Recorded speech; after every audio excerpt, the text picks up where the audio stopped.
నమస్తే, నా పేరు మాధురి. వైజాగ్ లోకల్ న్యూస్ వార్తలకి స్వాగతం. వార్తల్లో ముందుగా ముఖ్యాంశాలు.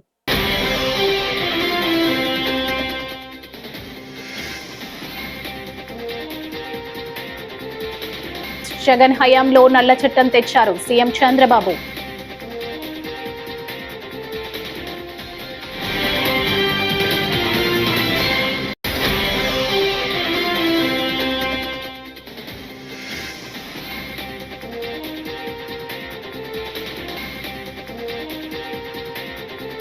తేలిపోయిన చంద్రబాబు నెయ్యి కుట్రలు, కోనార్ రఘుపతి.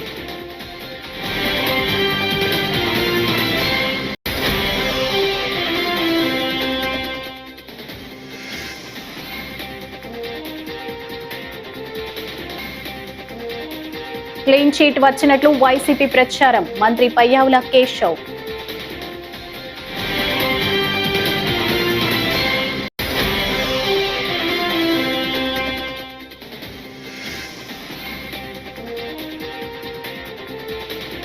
సీఎం చంద్రబాబుని బూతులు తిట్టడం నా ఉద్దేశం కాదు, అంబటి రాంబాబు.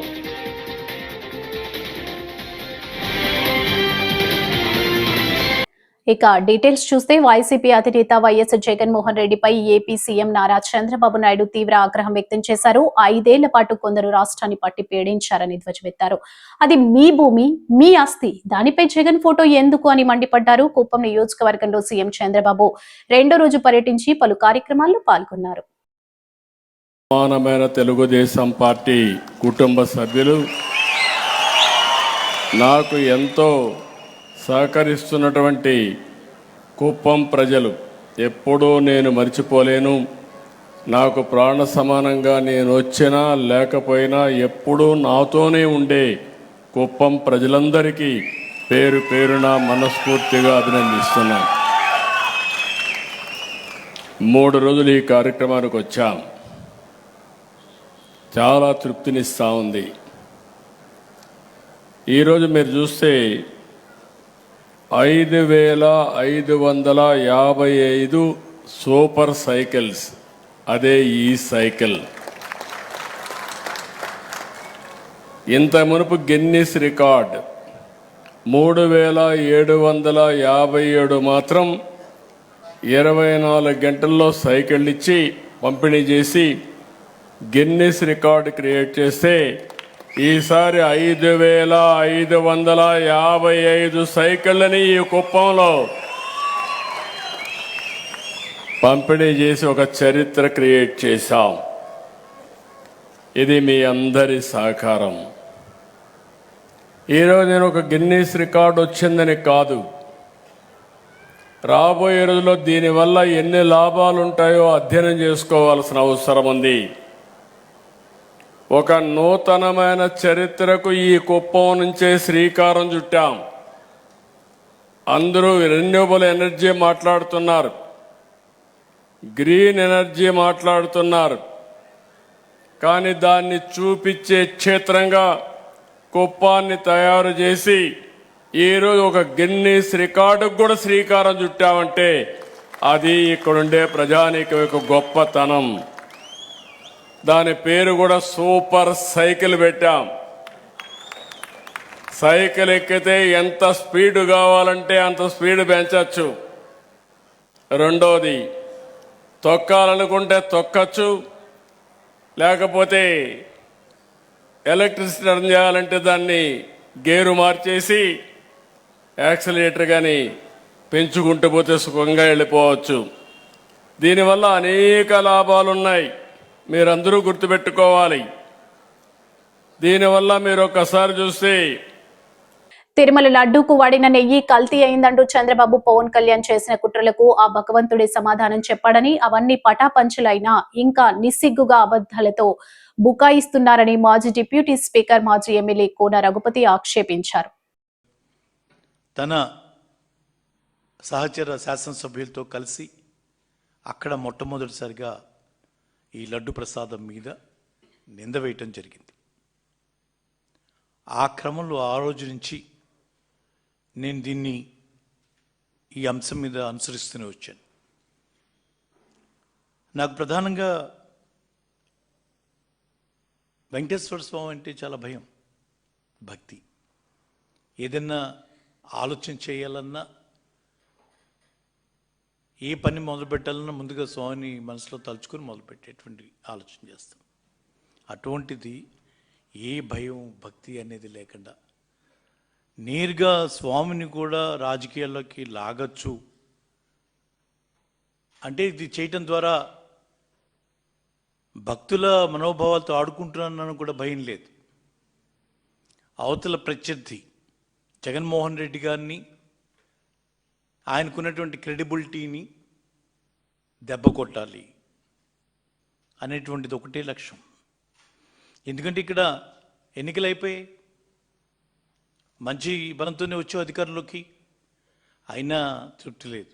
ఒక రాజకీయ కక్ష సాధింపు, తెలిసి తెలియని విధంగా ఒక చిన్నవాడు అప్పుడే వస్తున్నటువంటి రాజకీయాలకు వచ్చేటువంటి Lokesh red book red dairy అంటూ ఉంటే తెలియనితనం లేనుకోవచ్చు. అన్నీ తెలిసి 3 సార్లు ముఖ్యమంత్రి చేసి 4వసారి పీఠం ఎక్కినటువంటి చంద్రబాబు నాయుడు సైతం మరి ఈ రకమైనటువంటి క్రీడ చేస్తారని చెప్పి నేనైతే ఊహించలేదు. దీనికి కారణం ఏమై ఉంటుంది? అప్పటిదాకా చంద్రబాబు నాయుడు గమనించింది జగన్మోహన్ రెడ్డి గారిని, ఆయన పరిపాలనని అంచనా వేయటంలో విఫలమయ్యాడు. జగన్మోహన్ రెడ్డి గారు 2019-24లో కోవిడ్ లాంటి మహమ్మారి వచ్చినా ఆయన చెప్పినటువంటి ప్రతి ఒక్క పనిని పూర్తి చేశాడు. ఈ పూర్తి చేయటానికి ఆ రోజు కేంద్ర ప్రభుత్వం కూడా సహకరించింది. జగన్మోహన్ రెడ్డి గారు తన స్టాండ్ని చాలా స్పష్టంగా చేస్తూ తన క్రెడిబిలిటీని నిలబెట్టుకుంటూ పరిపాలన చేసిన విధానాన్ని ఆయనకు ఒక రకంగా భయం. ఈరోజు మనం చూస్తాం, అదే నిజమైంది. 22 నెలలు దాటి 23 నెలలకు వచ్చాం. ఏ ఒక్క పారామీటర్ కూడా జగన్మోహన్ రెడ్డి గారిని వాళ్ళు సమానం చేయలేకపోతూ ఉన్నారు. ఊరికి మచ్చుకి ఒక్కటి చెప్తాను. నేషనల్ హైవేస్లో ఆ రోజు చెప్పిన దాని ప్రకారం గత ప్రభుత్వంలో యూపీ తర్వాత ఆంధ్రప్రదేశ్ జగన్మోహన్ రెడ్డి గారి హయాంలోనే మన రాష్ట్రంలో అత్యధికంగా నేషనల్ హైవేస్ని మరి వేసింది మన రాష్ట్రంలోనే. అలా అదొకటేంటి, ఏది తీసుకున్నా మరి అంశాల వారీగా చాలా స్పష్టమైనటువంటి విధానంతో ఆ రోజు ఉన్నటువంటి కేంద్ర ప్రభుత్వంలో ఉన్నటువంటి బీజేపీకి మద్దతు తెలుపుతూ బాధ్యతగా రాష్ట్రానికి ఒక పైసా రావాల్సిన ముక్కు పిండి వసూలు చేసుకున్నటువంటి విధానం ఈరోజు జగన్మోహన్ రెడ్డి గారిని చూసి ఎవరైనా నేర్చుకోవాల్సింది అన్నట్టుగా ఉంది. ఆ దృష్టి మళ్లించడానికి, జగన్మోహన్ రెడ్డి గారి మీద ఉన్నటువంటి ఆయనకున్నటువంటి క్రెడిబిలిటీని దెబ్బకొట్టడానికి ఈరోజు ఇది ఒక కుట్రగా నేను భావిస్తూ ఉన్నాను. అందుకనే వీళ్ళకి భయం లేదు, భక్తి లేదు. ఈ రోజు స్వయంగా ప్రపంచవ్యాప్తంగా తిరుమల లడ్డు కల్తీ నెయ్యి కేసులో వైసీపీ వాళ్ళకి సిబిఐ క్లీన్ చీట్ ఇచ్చినట్లు ప్రచారం చేసుకుంటున్నారని మంత్రి పయ్యావుల కేశవ్ తెలిపారు. 240 కోట్ల స్కామ్ జరిగిందని సిట్ క్లియర్ గా చెప్పిందని, భక్తి శ్రద్ధలతో చేయాల్సిన లడ్డు తయారీని డబ్బు కోసం కల్తీ చేశారన్నారు. సీఎం చంద్రబాబు చెప్పినట్లు జంతు అవశేషాలు ఉన్నాయని సిట్ కూడా చెప్పిందని, వైసీపీ హయాంలో టీటీడీ నిబంధనల మార్పుతోనే దుర్మార్గపు పనులకు పునాది పడిందని మండిపడ్డారు. టీటీడీ తిరుమల తిరుపతి దేవస్థానం లడ్డూలలో కల్తీ, అందులో జంతు కొవ్వు అవశేషాల మీద చర్చ జరుగుతున్నటువంటి నేపథ్యంలో వైఎస్ఆర్సీపీ పార్టీ నేతలేదో తమకు క్లీన్ చిట్ ఇచ్చినట్టుగా విపరీతమైనటువంటి ప్రచారం చేసుకుంటున్నారు. దేవదేవుడికి భక్తితోటో ప్రేమతోటో అభిమానంతోటో చేయాల్సినటువంటి ఈ ప్రక్రియలో వీళ్ళు ధన సంపాదనకు చూసేటువంటి ప్రయత్నం చేశారు. ఆ తర్వాత ఇవాళ సిట్ క్లియర్గా చెప్పింది దాదాపు 240 కోట్ల రూపాయల ఫ్రాడ్ జరిగింది. ఇందులో 4 కోట్ల రూపాయలు చిన్న అప్పన్న అకౌంట్లకు వచ్చాయి, అక్కడి నుంచి ఇతర అకౌంట్లకు మళ్లించబడ్డాయి. ఆ ఎవరి అకౌంట్లకు పోయినాయి అనేటువంటిది కూడా బయటికి రావాలి, ప్లస్ క్యాష్ ఇచ్చారు అనేటువంటిది, ఇవన్నీ కూడా వెలుగులోకి రావాలి. ఇది ఒక ఆస్పెక్ట్. ఇందులో జంతు కొవ్వు అవశేషాలు ఉన్నాయి అనేటువంటిది రిపోర్ట్ ఇచ్చింది. ఆ రిపోర్ట్నే గౌరవ ముఖ్యమంత్రి గారు మా ఎన్డీఏ సమావేశంలో చెప్పారు. చెప్పాలా లేదా? ముఖ్యమంత్రి గారు చెప్పింది నిజము అనేటువంటిది సిట్ నిర్ధారించింది. మరి వైఎస్ఆర్సీపీ నాయకులు మాత్రం మాకేదో క్లీన్ చిట్ వచ్చింది, జంతువుల కొవ్వు లేదు అని ఎక్కడ చెప్పింది? ఏ రిపోర్ట్లో చెప్పారు? సీఎం చంద్రబాబును బూతులు తిట్టడం తన ఉద్దేశం కాదని వైఎస్ఆర్సీపీ నేత అంబటి రాంబాబు స్పష్టం చేశారు. తనను బూతులు తిట్టిన వారిపై తాను అదే రీతిలో స్పందించానని చంద్రబాబును ఉద్దేశించి వ్యాఖ్యలు చేయలేదన్నారు. దమ్ముంటే చంద్రబాబును రమ్మని అన్నాను తప్ప ఆయనను దూషించలేదు అని అంబటి రాంబాబు తెలిపారు. తన మాటలను వక్రీకరిస్తూ రాజకీయంగా తనను టార్గెట్ చేస్తున్నారని ఆయన ఆరోపించారు. మధ్యలో చంద్రబాబు నాయుడు గారి పేరు కూడా వచ్చింది, కానీ ఆయన్ని కాదు ఉద్దేశించింది. నా ఎదురుగా నన్ను తిడుతున్నటువంటి మహిళ తిట్టింది, ఒక మహిళ తిట్టింది, ఇష్టం వచ్చినట్టు తిడుతున్నారు. వాళ్ళని ఉద్దేశించి తిట్టా. దమ్ముంటే చంద్రబాబును రమ్మన్నా, ఇది కలిసింది అంతే తప్ప ఈ ముఖ్యమంత్రి చంద్రబాబు నాయుడు గారిని ప్రజలు ఎన్నుకున్నారు. ఆయన అలా బూతులు తిట్టాలనే ఉద్దేశమే నాది కాదు. ఇదిగో చూడండి, నన్ను వాళ్ళు తిడుతున్నారు, నేను వాళ్ళని తిట్టా. మధ్యలో చంద్రబాబు నాయుడు గారి పేరు కూడా వచ్చింది, కానీ ఆయన్ని కాదు ఉద్దేశించింది. నా ఎదురుగా నన్ను తిడుతున్నటువంటి మహిళ తిట్టింది, ఒక మహిళ తిట్టింది, ఇష్టం వచ్చినట్టు తిడుతున్నారు. వాళ్ళని ఉద్దేశించి తిట్టా. దమ్ముంటే చంద్రబాబును రమ్మన్నా, ఇది కలిసింది అంతే తప్ప ఈ ముఖ్యమంత్రి చంద్రబాబు నాయుడు గారిని ప్రజలు ఎన్నుకున్నారు. ఆయన అలా బూతులు తిట్టాలనే ఉద్దేశమే నాది కాదు. ఇదిగో చూడండి, తిరుమల శ్రీవారిని సినీ దర్శకుడు అనిల్ రావిపూడి దర్శించుకున్నారు. శనివారం విఐపి ప్రారంభ విరామ దర్శన సమయంలో స్వామివారి సేవలో ఆయన పాల్గొన్నారు.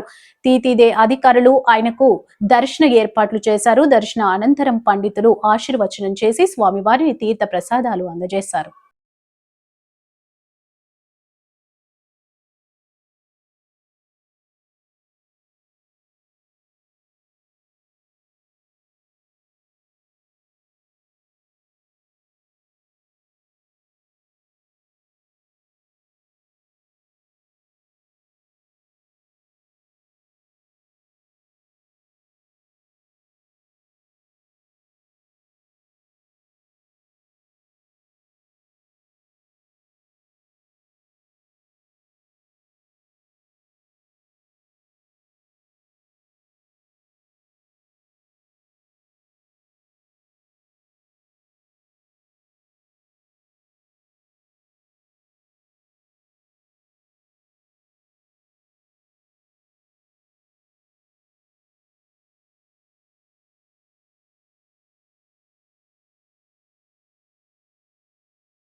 సినిమా విజయవంతమైంది. ప్రేక్షకులందరికీ కూడా ధన్యవాదాలు తెలియజేసుకుంటాను.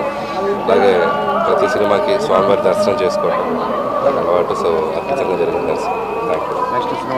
నెక్స్ట్ ఇంకా ఒక 10-15 రోజులు అప్డేట్ ఇస్తాం. ఇంకా జరుగుతున్నాయి, చర్చ జరుగుతుంది. సినిమా విజయవంతమైంది. ప్రేక్షకులందరికీ కూడా ధన్యవాదాలు తెలియజేసుకుంటాను. అలాగే ప్రతి సినిమాకి స్వామివారి దర్శనం చేసుకోవటం అలవాటు. సో అద్భుతంగా జరిగింది దర్శనం. Thank you. నెక్స్ట్ ఇంకా ఒక 10-15 రోజులు అప్డేట్ ఇస్తాం. ఇంకా జరుగుతున్నాయి, చర్చ జరుగుతుంది.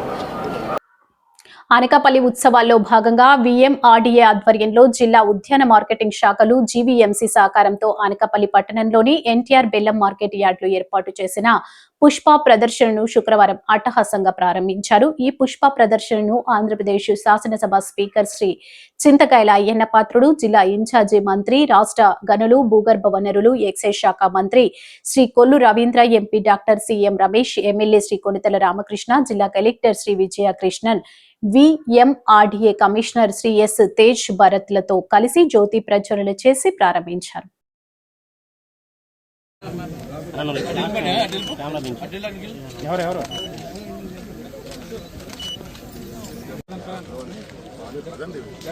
మేడం మీరు కూడా ఎటు ఉన్నారు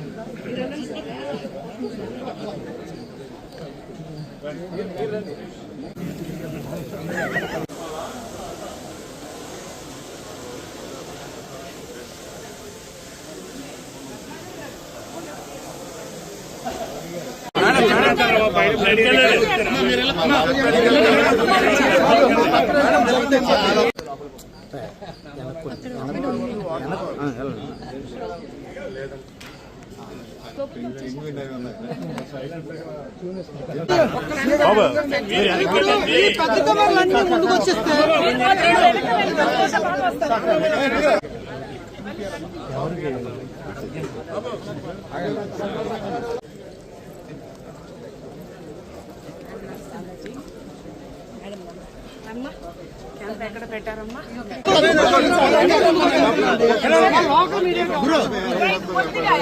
కొద్దిగా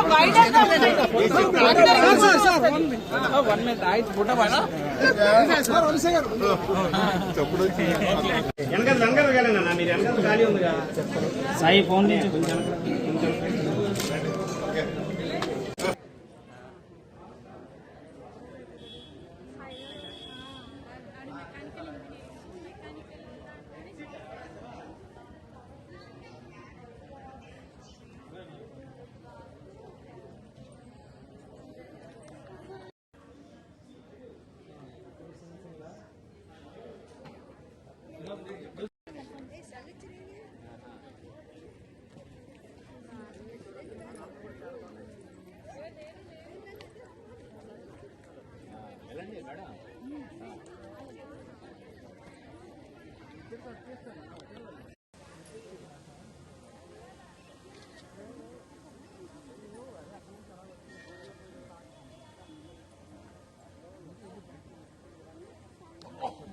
అనకాపల్లి పట్టణంలో విఎంఆర్డిఏ ఆధ్వర్యంలో మొత్తం ఈ ఫ్లవర్ డెకరేషను ఏదైతే చేశారో చాలా అద్భుతంగా ఉంది. ఎందుకంటే ముఖ్యమంత్రి చంద్రబాబు నాయుడు గారు ప్రతి చోట ఉత్సవాలు జరగాలనే భాగంగా ప్రజలందరూ హ్యాపీగా ఉండాలి, ఈ హాలిడే ఎంజాయ్ చేయాలి, డెవలప్ చేయాలి అనే ఉద్దేశంతో చేసిన దానివల్ల ఈరోజు విఎంఆర్డిఏ అలాగే మన అనకాపల్లి ఎమ్మెల్యే కొంతాల రామకృష్ణ గారు ఆధ్వర్యంలో చాలా బాగా చేశారు. అందరికీ కూడా సంతోషం. ఇలాంటి కార్యక్రమాలు ఇంకా కూడా ముందు ముందు చేయాలి. ఈ టూరిజం ఉత్సవాలు, టూరిజము, పండగలు ఇవన్నీ కూడా ఎక్కువ రాబోయే రోజుల్లో చేసుకోవాలి. హ్యాపీనెస్ ఉండాలి, ప్రజలందరిలో కూడా సంతోషం ఉండాలి. 5 రోజులు కష్టపడండి, ఆ 2 రోజులు కూడా ఉత్సాహంగా మీరు పండగ మాదిరి జరుపుకోండి. హాలిడే మూడ్ రావాలి. 2 రోజులు నైట్ అండ్ డే స్పీకర్ గారు చెప్పినట్లు నైట్ అండ్ డే ఎంజాయ్ చేయాలి. ఈ పద్ధతి తీసుకురావడం ముఖ్యమంత్రి చంద్రబాబు నాయుడు గారు కానీ అలాగే పవన్ కళ్యాణ్ గారికి కానీ ధన్యవాదాలు తెలియజేస్తాను. ప్రభుత్వం చేస్తున్న ఈ కార్యక్రమం చాలా మంచి కార్యక్రమం అండి. మనకి టూరిజం స్పాట్స్ చాలా ఉన్నాయి. మనకి పాడేరు కానీ, అరకు కానీ, లంబసింగ్ కానీ, అనకాపల్లి కానీ, ఈ బీచ్లు కూడా ఉన్నాయి. దీన్ని సరిగ్గా మనం మార్కెటింగ్ చేసుకోగలిగితే టూరిజంగా బ్రహ్మాండ డెవలప్ అవుతుంది. టూరిజంగా డెవలప్ అయితే టూరిస్టులు వస్తారు ఎక్కువ దేశం నుంచి. దానివల్ల లోకల్గా ఉపాధి కూడా జరుగుతుంది. మనకి ఏంటంటే ఈ టూరిజం కాకుండా టెంపుల్ టూరిజం ఉంది. మనకి అక్కడ అన్నవరం టెంపుల్ ఉంది, అయినా సింహాచలం టెంపుల్ ఉన్నాయి, అయినా కొన్ని టెంపుల్ ఉన్నాయి. చాలామంది రావడానికి అవకాశాలు ఉన్నాయి. దీన్ని ఫోకస్ చేసుకోవాలి. అంచేత ఇటువంటి ఫెస్టివల్స్ పెట్టడం వల్ల మనం కూడా ఎంజాయ్మెంట్ చేయవచ్చు, మనకున్న కుటుంబాలను ఎంజాయ్మెంట్ చేయొచ్చు, గ్రామ ప్రజలను ఎంజాయ్ చేయవచ్చు. దీని ద్వారా ప్రపంచానికి అనకాపల్లి జిల్లాలో ఇటువంటి అవకాశాలు అని చెప్పే అవకాశం వస్తుంది. అంచేత నేను 2 రోజులు బట్టి చూస్తాను. మనం తక్కువ టైం స్టార్ట్ చేసాం, కానీ మీ విలేకరులు చాలా ఫోకస్ చేశారు. దీన్ని చాలా స్పీడ్గా జనాల్లోకి వెళ్ళింది. నేను ఉదయం వెళ్తే నేను ఎక్స్పెక్ట్ చేయలేదు జనం ఆవ దగ్గరికి వెళ్తే బ్రహ్మాండంగా వచ్చేది. తక్కువ టైంలో మీ విలేకరులు కూడా ఈ కార్యక్రమం విజయం చేయడం కోసం కృషి చేశారు. అంచేత ప్రభుత్వం తరఫున, మా అందరి తరఫున మరి మీకు దీనికి సహకరించిన అధికారులు కూడా ధన్యవాదాలు తెలుపుకుంటూ, ప్రజలు కూడా జీవితంలో ఎంజాయ్మెంట్ కావాలంటే ఎప్పుడు ట్యాంక్షన్ ఏ ట్యాంక్షన్, ఇంట్లో ట్యాంక్షన్, బయట ట్యాంక్షన్, అన్ని ట్యాంక్షన్లే. అలా ప్రజలు కూడా ఎంజాయ్మెంట్ చేయాలా. వీకెండ్ శనివారం ఆదివారం హ్యాపీగా ఉండాలా పిల్లలతో, భార్య పిల్లలతో. అటువంటి అవకాశాలు మనకు కల్పించాలా. దానికి ప్రజలు సహకరించాలా, మీ విలేకరులు సహకరించాలా, ప్రభుత్వం అలాగే సహకరిస్తుంది. మేము ఉన్నాం కాబట్టి. Thank you. రాష్ట్ర వ్యాప్తంగా కూటమి ప్రభుత్వ నాయకులు టీటీడీ లడ్డూపై అసత్య ప్రచారాలు తెరలేపుతున్న టీడీపీ నాయకులపై తీవ్ర స్థాయిలో మండిపడిన మాజీ ఎమ్మెల్యే అన్నంరెడ్డి అదీప్ రాజ్ శనివారం ఉదయం వైఎస్ఆర్ కాంగ్రెస్ పార్టీ నాయకులు, మన్యం జిల్లా పరిశీలకులు శరగడం చిన్న అప్పలనాయుడు ఆధ్వర్యంలో పెందుర్తి కొండ మీద వెలిసిన శ్రీ వెంకటేశ్వర స్వామి ఆలయం వద్ద 101 కొబ్బరికాయలు కొట్టి స్వామివారిని దర్శించుకున్నారు. ఈ కార్యక్రమంలో మాజీ ఎమ్మెల్యే అదీప్ రాజ్ శరగడం చిన్నప్పలనాయుడు మీడియాతో మాట్లాడారు.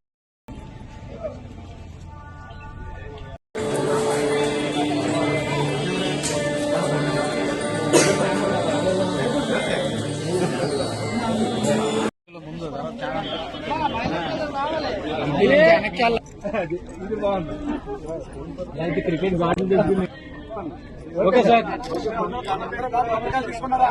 నేను స్లోగన్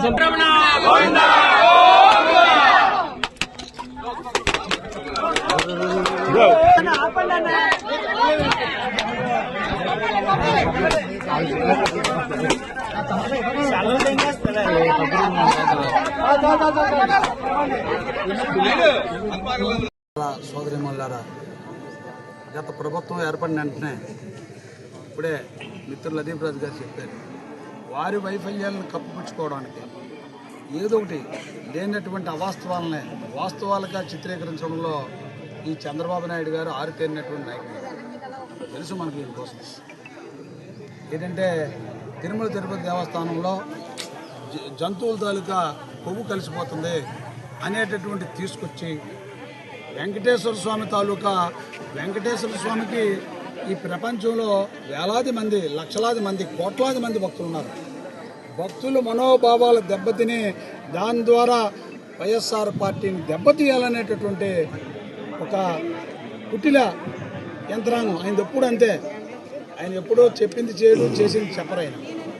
అటువంటి దుర్బుద్ధితో పార్టీని అప్రతిష్ట పాలు చేద్దామనే ఆలోచనతో ఈ కుతంత్రం పన్నే దేవుడిని అప్రతిష్ట పాలు చేసినటువంటి సంఘటన. ఈవేళ సిట్ వేశారు. సిట్లో ఏంటి ఇచ్చారు? కల్తీ జరగలేదన్నది ఇచ్చారు. ఇంకా ఆ పార్టీ నాయకులు చాలామంది మాట్లాడుతున్నారు. ఏం మాట్లాడుతున్నారు? ఏదో కెమికల్స్ దేనికి కలిసిపోతాయి, నెయ్యిలో కెమికల్స్ దేనికి కలిసిపోతాయి, జంతు కొవ్వు అయితే తప్పది, కల్తీ జరగలేదన్నది నివేదిక. అటు సిబిఐ కానీ ఇటు సిట్ కానీ ఈ రెండు వేల అధికారంలో అక్కడ చూస్తే కేంద్రంలో బీజేపీ ఉంది, రాష్ట్రంలో చూస్తే ముఖ్యమంత్రి గారు ఉన్నారు. సిట్ అంటే రాష్ట్ర ప్రభుత్వం వేసినటువంటి అధికారులే అందరూ నీతిగా నిజాయితీగా పనిచేసి ఈవేళ వాళ్ళు దాని తాలూకా ఇది రిపోర్టు ప్రవేశపెడితే అది ఇంకా దాన్ని కూడా డినై చేస్తున్నారు వాళ్ళు. ఇది తప్పని చెప్తున్నాం. రకరకాలైనటువంటి ఈ యొక్క కూటమి నాయకులందరూ కూడా ఏర్పడి జగన్మోహన్ రెడ్డి గారి తాలూకాని కానీ హిందువుల మనోభావాలు దెబ్బతీయాలనేటటువంటి కుట్రతో కుతంత్రాలతో ఈ యొక్క ఒక స్కెచ్ గీసి ఈ విధమైనటువంటి కార్యక్రమాలు చేయడం తప్పని చెప్పి తెలియజేస్తూ, ముఖ్యంగా చంద్రబాబు నాయుడు గారిని చూసాం, ఆయన పరిపాలన చూసాం. 2003లో మీకు 1000 కాల మండపాన్ని కూల్చేశాడు ఆయన. అలాగే రాజమండ్రి పుస్తకాలు దాన్ని కూడా ప్రచారానికి వాడుకొని సరైనటువంటి అధికారంలో ఉండి ముఖ్యమంత్రిగా ఉండి సరైనటువంటి యంత్రాంగాన్ని లేకుండా సరైనటువంటి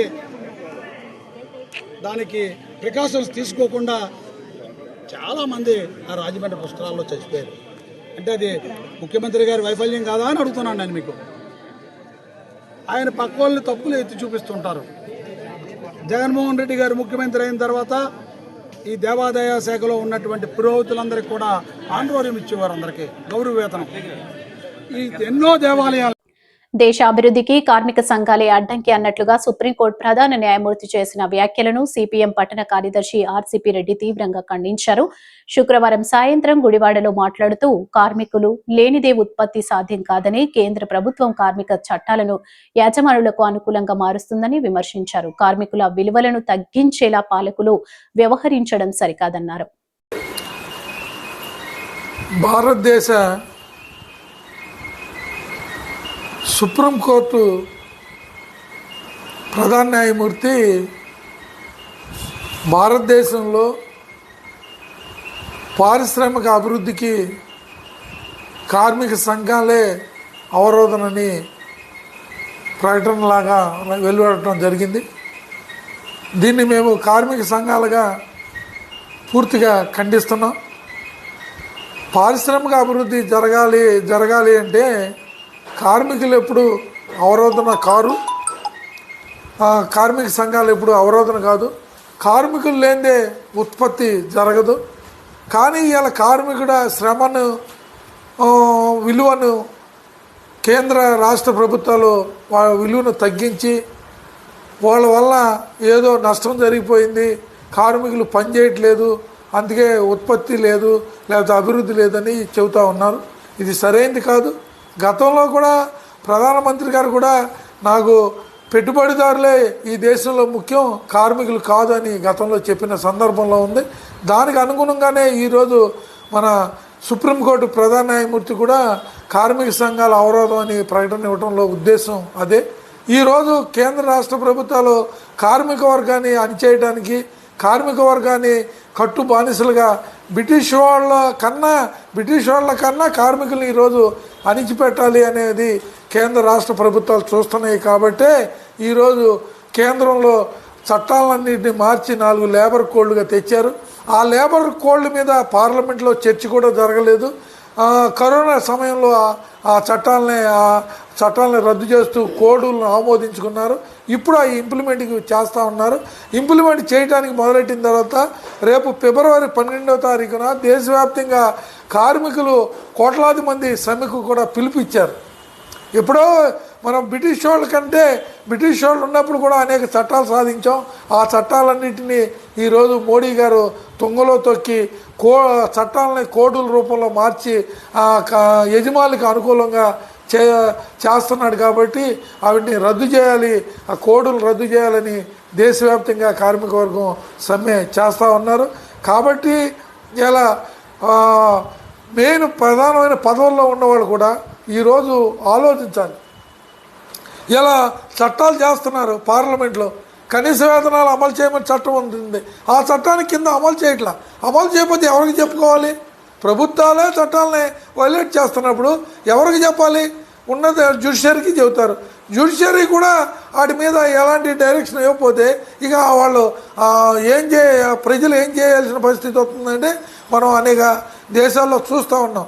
ఇక ఈ జనం బజార్లోకి వచ్చి అరాచక పద్ధతుల్లో ఉండే పరిస్థితి వస్తుంది. కాబట్టి ఆయన ప్రధాన న్యాయమూర్తిగా ఉండి కార్మిక సంఘాల అవరోధం అంటాం పారిశ్రామిక అభివృద్ధికి అది కరెక్ట్ కాదని మేము CITగా ఖండిస్తున్నాం. కాబట్టి కార్మిక హక్కులను కాపాడుకుంటానికి అనేక స్ట్రగుల్స్ పడితేనే ఇలా చట్టాలు వస్తున్నాయి. ఆ వచ్చిన చట్టాలను కూడా అమలు చేయడానికి కానీ అనేక ఇబ్బందులు పడే పరిస్థితి ఈరోజు దేశంలో ఉంది. కాబట్టి ఆయన ప్రకటన మరొకసారి మేము తీవ్రంగా ఖండిస్తున్నాం. వార్తలు ముగించే ముందు ముఖ్యాంశాలు మరోసారి.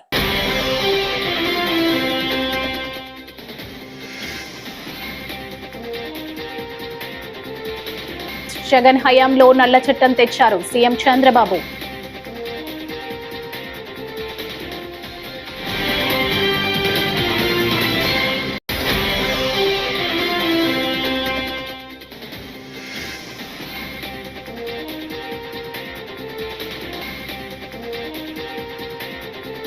తేలిపోయిన చంద్రబాబు నెయ్యి కుట్రలు ఓనార్ రఘుపతి.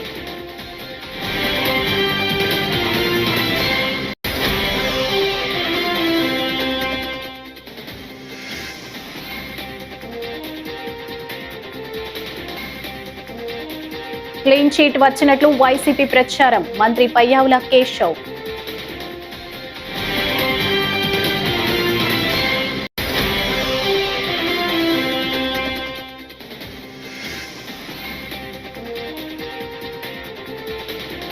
సీఎం చంద్రబాబుని బూతులు తిట్టడం నా ఉద్దేశం కాదు, అంబటి రాంబాబు.